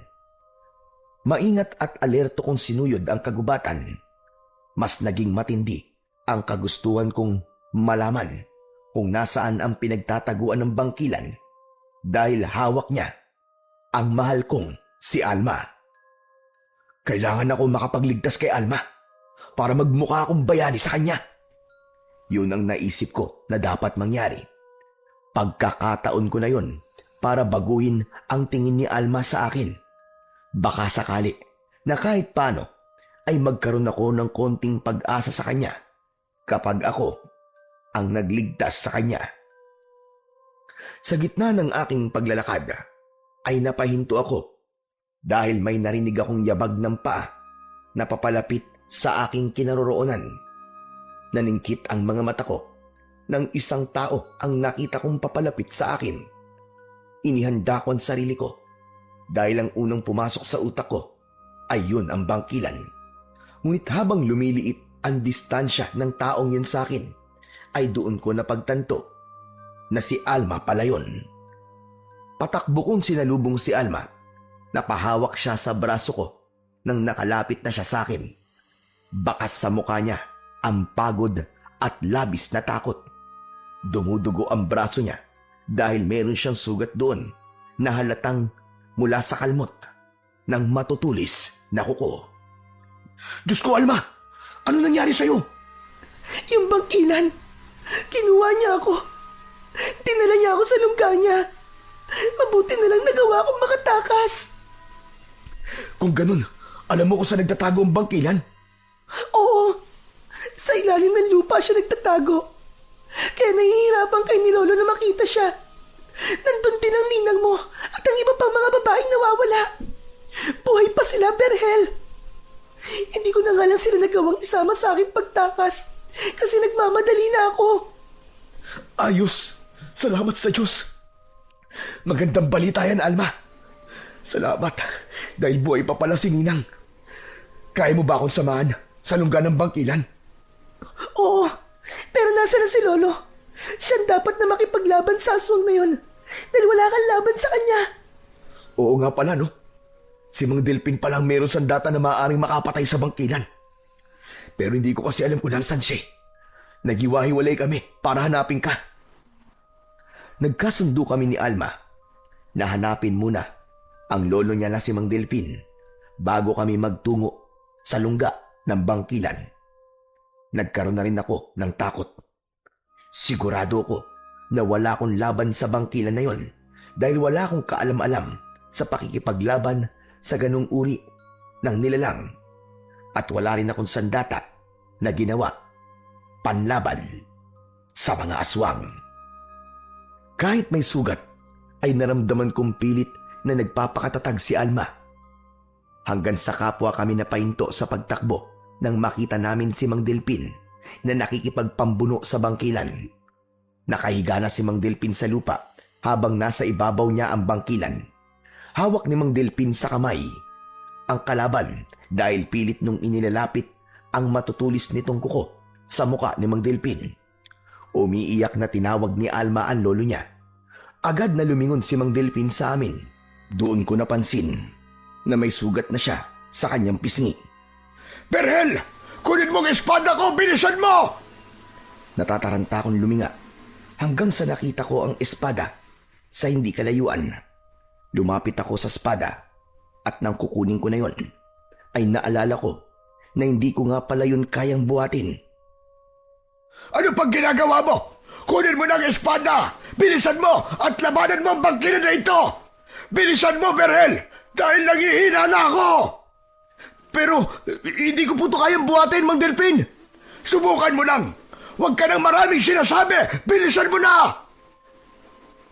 Mabilis kong inalis ang pag-aalinlangan sa dibdib ko.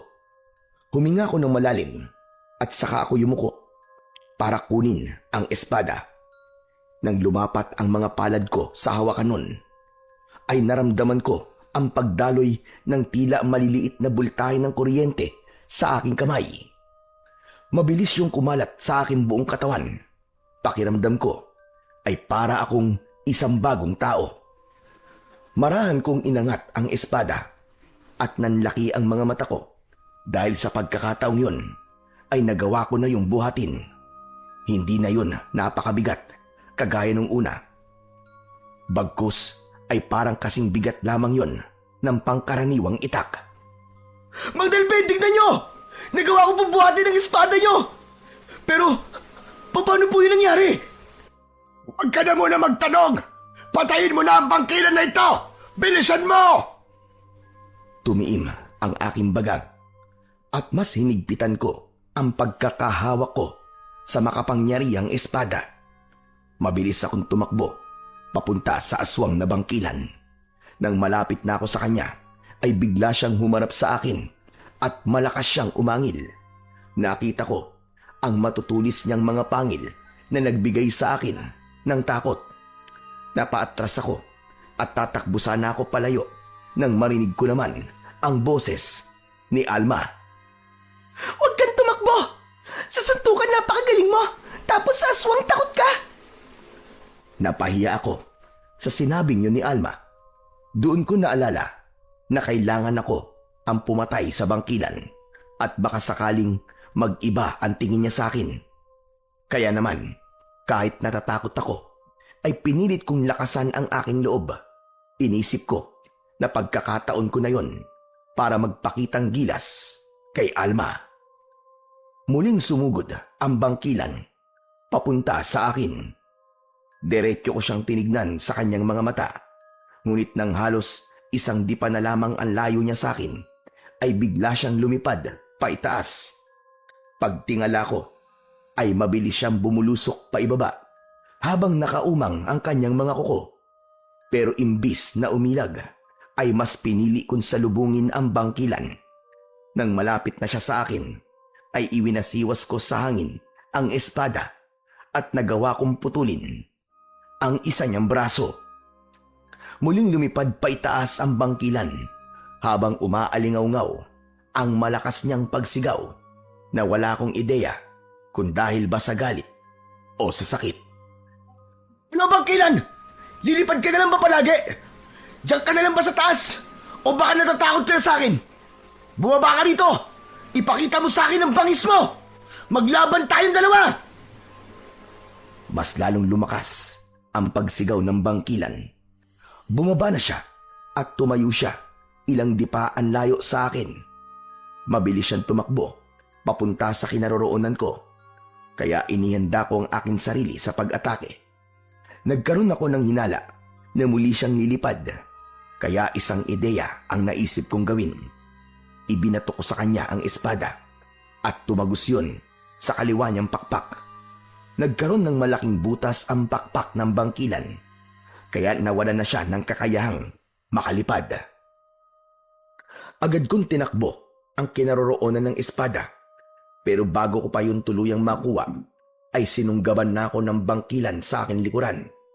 Natumba ko at naramdaman ko ang bigat ng bangkilan sa likuran ko.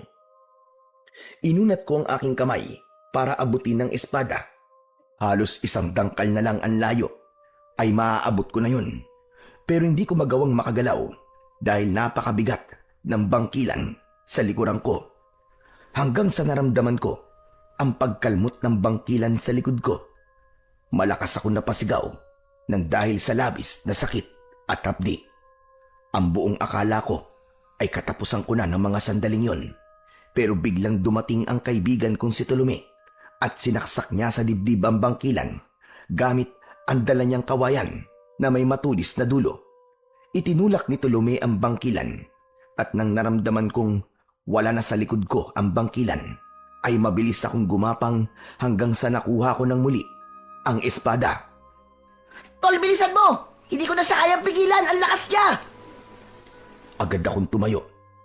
At habang hindi makagalaw ang bangkilan dahil kay Tolome, ay sumugod na ako. Buong puwersa kong itinarak ang espada sa tapat mismo ng puso ng bangkilan. Tumagos sa likod niya ang talim ng espada. Sa paghugot ko ng espada, ay napaluhod ang bangkilan hanggang sa unti-unting nawalan ng buhay ang mga mata niya. Kumulubot ang balat niya at nagmistulang matanda ang kanyang itsura. Natuyot ang kanyang katawan na parabang balat ng punong kahoy hanggang sa halos butot balat na siya. Matapos yun ay tuluyan ng bumagsak sa lupa ang walang buhay na bangkilan. Tapos na. Nagtagumpay tayo. Napatay natin ang bangkilan. Ang astig, Tol! Oh, huwag mong kalilimutan na tinulungan kita, ha? May silbi ako! Magsasalita pa sana ako, pero nakita ko si Alma na tumatakbo papalapit sa akin. Nakabuka ang mga braso niya na para bang yayakapin niya ako. Nakangiti ko ring ibinuka ang mga braso ko para salubungin ng maigpit na yakap si Alma. Pero nilagpasan niya ako. Diretso siya kay Mang Delpin na nakahandusay sa lupa. Sayang! Umasa kang yayakapin ka ni Alma, no? Nakakatawa ka, Chong. Mukha kang timang kanina. Tumahimik ka nga. Talagang nagawa mo pa akong asarin, ha? Lolo, kailangan niyo po magamot kagad. May mga sugat po kayo. Ayos lang ako, Apo. Mababaw lang naman ang sugat ko. Pero napakasaya ko dahil ligtas ka. At wala na ang bangkilan na kumukuha ng mga babae sa baryo natin. Inutusan ni Mang Delpin si Tolome na magtungo sa baryo upang humingi ng tulong sa aming kapitan para mas madaling mailabas sa gubat ang mga naging biyag ng bangkilan. Sinabi ni Alma kay Tolome kung nasaan ang kinaroroonan ng mga nawawalang babae upang madali yung makikita ni Tolome kapag bumalik siya kasama sina kapitan. Habang ako, si Alma at si Mang Delpin ay nagsimula ng magtungo sa kinaroroonan ng mga nawawalang babae sa aming baryo. Nang sandaling yon, ay hindi pa rin ako makapaniwala na nagagawa ko ng buhatin ang makapangyarihang espada ni Mang Delpin. Lo, nung dinala po ako ng bangkilan sa lungga niya, ay sinabi niya na kailangan niya ng 13 birhen na mga babae para gawing alay sa paparating na kabilugan ng buwan. Yung kasi ang paraan para maging immortal siya. Kung sakaling nagtagumpay siyang gawin yun, ay wala lang kahit na sino anumang sandata ang makakapatay sa kanya. Yung pala ang dahilan kung bakit puro mga dalagang babae ang kinukuha ng bangkilan. Mabuti na lang talaga at nagawa siyang patayin ni Berhel bago niya magawa ang pag-aalay. Kung sakali pala ay napakalaki ng magiging problema nating lahat. Ibig sabihin talagang birhen pa si Ninang Telma kasi kinuha siya ng bangkilan Ikaw talaga puro kakalokohan. Pero pinahanga mo ako, Berhel. Hindi ko talaga inakala na magagawa mong buhati ng aking espada at nagawa mo pang patayin ang bangkilan. Pinatunayan mo sa akin ngayong gabi na hindi lang puro pakikipagbasag ulo ang kaya mong gawin, kundi kaya mo rin palang maging isang bayani. Nako, nakakaiya naman po, Mang Delpin. Maraming salamat po sa papuri nyo. Pero, nagtataka pa rin po ako kung bakit po nagawa kong buhatin tong espada nyo.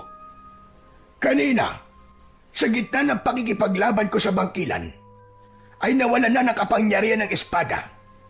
Ibig sabihin, panahon na yon para maghanap ng bago niyang tagapangalaga. Ang totoo, suntok sa buwan ng pag-utos ko sa iyo kanina na gamitin ang espada. Sadyang desperado na kasi ako sa sitwasyon natin kanina. Hindi ako sigurado na kung ikaw ba ang karapat-dapat na susunod na magmamay-ari niyan. Kaya kahit ako ay nagulat nang nagawa mong buhatin at gamitin ang espada. Teka, Mang Delpin, ang ibig niyo po ba sabihin ako na po ang bagong nagmamay-ari nitong espada nyo? Ganun ba? Tama ka. Ganun na nga, Berhel. Hindi man ka panipaniwala, pero simula sa gabing ito, ay ikaw na ang bagong tagapangalaga ng espada niyan. At sana, Berhel, gamitin mo lamang yan sa kabutihan at pakikipaglaban sa kasamaan. Opo, Mang Delpin. Nangangako po ako na hindi ko po ito gagamitin sa hindi maganda. Gagamitin ko lang po ito para sa kaligtasan ng lahat. Aasahan ko yan.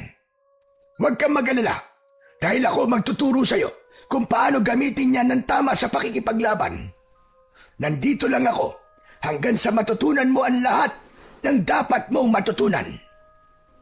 Berhel, gusto ko rin magpasalamat sa'yo kasi iniligtas mo si Lolo Delvin. Wala yun. Nakita mo naman kung gaano ako kalakas, di ba? Siguro naman papayagan mo na akong ligawan ka ulit. At tapatin kita ulit. Hindi kita nakikita bilang nobyo ko, Berhel. Pasensya ka na ha. Pero hanggang pagkakaibigan lamang ang kaya kong ibigay sa'yo. Ganun ba? Masakit pero wala naman akong magagawa kundi ang tanggapin kung anong desisyon mo. Siguro nga kahit na anong gawin ko hindi mo ako magugustuhan. Hindi nagtagal ay narating na namin ang lungga ng bangkilan. Meron isang malaking hukay sa lupa na natatakpan ng mga dahon at sanga. Pumasok kami ron at isang lagusan ang nagdala sa amin sa mga babaeng nawawala. Matapos naming mailigtas ang mga babaeng kinuha ng bangkilan, ay mabilis silang nadala ni na kapitan at mga tanod sa ospital sa bayan. Nang nalaman ni Ninang Telma na ako ang pumatay sa bangkilan, ay nagbago ang pakikitungo niya sa akin at hindi na niya ako itinuring na para bang isang alipin. Nalabis ko namang ikinatuwa. Sineryoso ko rin ang pagsasanay ko sa paggamit ng makapangyarihang espada. Kasama si Mang Delpin. Tinanggap ko na rin sa sarili ko na hindi ako kayang mahalin ni Alma at sapat na sa akin na magkaibigan na lamang kaming dalawa. Bukod doon ay inalis ko na ang madalas kong pakikipag-away dahil alam kong may responsibilidad na ako sa aming baryo. Yun ay ang maging bayani at maging tagapagligtas ng aming baryo laban sa mga aswang. Doon ko napagtanto na walang magandang maidudulot ang pagiging barumbado. Mas magaan pala sa pakiramdam ang mabuhay ng walang kaaway at malayo sa basag ulo. Napagtanto ko na mas may saysay ang buhay kapag may respeto ka sa sarili mo at sa kapwa mo. At bilang bagong tagapangalaga ng espada, Mas malinaw na sa akin ang tungkulin ko na hindi lang pumatay ng mga aswang, kundi ang maging magandang halimbawa sa aming baryo bilang bagong tagapangalaga ng makapangyarihang espada at bagong tagapagtanggol ng bayan laban sa mga kampon ng kadiliman.